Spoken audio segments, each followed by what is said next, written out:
Hello, everybody. The exhibition, which opens next week in East Hampton, is the second collaboration I have done on behalf of Sotheby's with Louisa. I've fallen in love with this category of art jewelry, and I believe that artist jewelry is an introduction to the DNA of the artist. I've organized this panel to meet the intellectual demands I've encountered from collectors and aspiring collectors. As such, I've brought together various experts to talk about history, process, and value. Stelline, you are a noted historian. In your opinion, what makes a great piece of jewelry? And what elements historically do you feel have created this category called artist jewelry?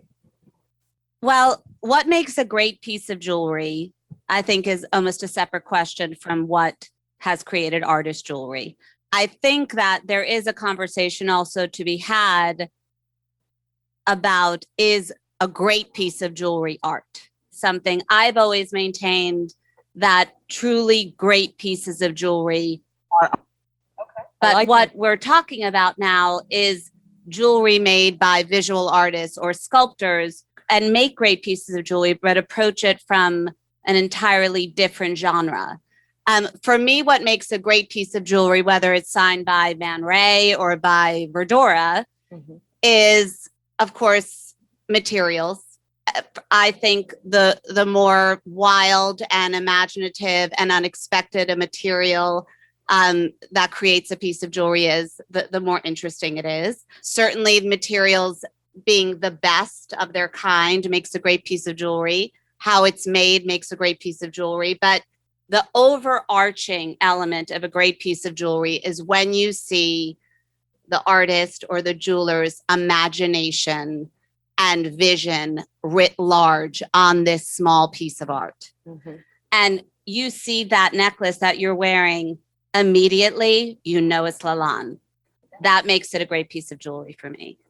And yet it's not valuable materials, but it is. But what makes it valuable is it is signature Lalanne.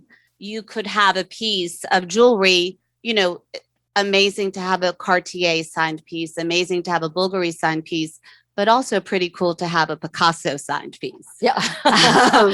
The idea that an artist or a sculptor that works in such a large format could then train all that passion and all that imagination on a smaller piece and one that you can wear is quite amazing. Louisa, I just wanted to ask you what the biggest challenge has been, because you've been working with contemporary artists and it's sort of giving them a new way to expand their medium, a new medium to explore, and what the biggest challenge has been with that.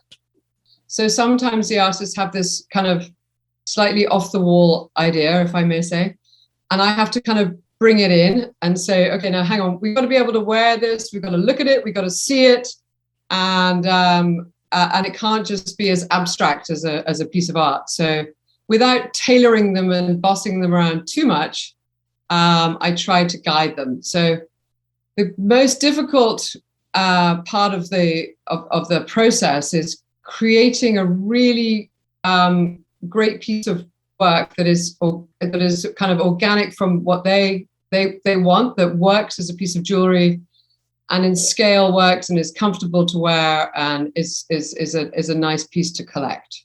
I'd love to go back now to Michelle Okadona, who is an artist, and I'm hoping she'll walk us through the ABCs of how she comes up with an idea, conceptualizes, and literally creates a piece of jewelry. You cannot have a manicure. Let's start there. And you roll them tight. Even then they break and fall apart. I think most of the jewelry I've made comes out of the studio as it's organic. It's small sculpture. And then, as Louisa just said, if you intend on selling it, you have to think about it might be comfortable. But the early pieces I've made, I didn't think about that. I was really thinking about all the great myths, all the beautiful things I'd seen, And I didn't see them in the stores. So I attempted to take my scraps and put them together at the end of work days. And it just evolved. There was, as I said earlier, there was no category. So that gave me great freedom. And that great freedom is certainly something I would never think about giving up. One thing I wanted to ask Louisa, I read the other day in the FT about the masses of new students going into goldsmith schools in England. It seems that in England, there's really government support for craftsmanship and the arts in a way that we don't have here in America. In order to make a really great piece of jewelry, which Stelline absolutely brilliantly put, which is, it has the DNA, it has the resonance of the artist, you know what it is. You have to have it really beautifully made. Other artists do not have the skills that it takes to create these masters, because goldsmithing is a thing that takes years to master, to be good at. So what they do is they work with the skilled goldsmiths, and this is where right now there are not enough of them, and so the British Goldsmith Centre is out there trying to promote and support, and there is a lot of lifeline for new and young goldsmiths coming up. Could you tell us, sort of turn that into a story about the necklace that Stelline is wearing? That is made by Man Ray. I think it's made in about 1968 by Montebello, who was a great pioneer in Milan. That piece is after a very famous painting of Lee Miller's lips, which is called Les Amoureux. And it's a brooch, and it can come off the necklace and be a pin as well. I wanted to ask you to sort of touch on the contemporary art boom we're living through, and how you see artist jewelry fitting into this insatiable hunger for contemporary art. In the last 30 years, nobody could have predicted how exponentially huge the growth in the contemporary art market was.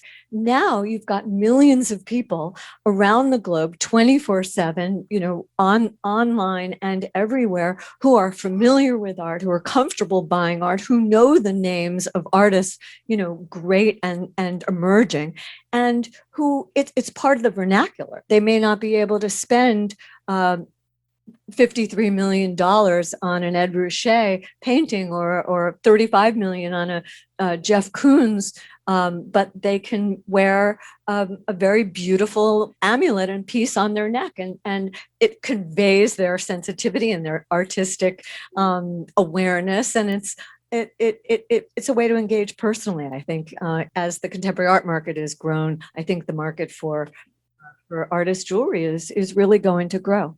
In talking about great goldsmiths, who are today's jewelry mavericks, in your opinion, that sort of use the kind of handcrafted techniques? So who are the sort of mavericks of today? People like Emmanuel Tarpan, people like Lauren Adriana. There are, Saba, who creates these earrings. Earrings. And he is a young artist working in a way that has created a signature in the last 5 years. When you look at art, a piece of jewelry as art, and think this is signed by Man Ray or signed by Picasso, you begin to ask questions of it that you might not if you looked at it as just adornment. It allows people to see that someone like Calder, someone like Man Ray, did not think jewelry was beneath them. Max Ernst. We've Max got Ernst, 3 amazing right? Max Ernst. That Picasso, right? They Same saw it makers. as another way to express their talent, their imagination, and that immediately changes the way we look at jewelry being made today as well.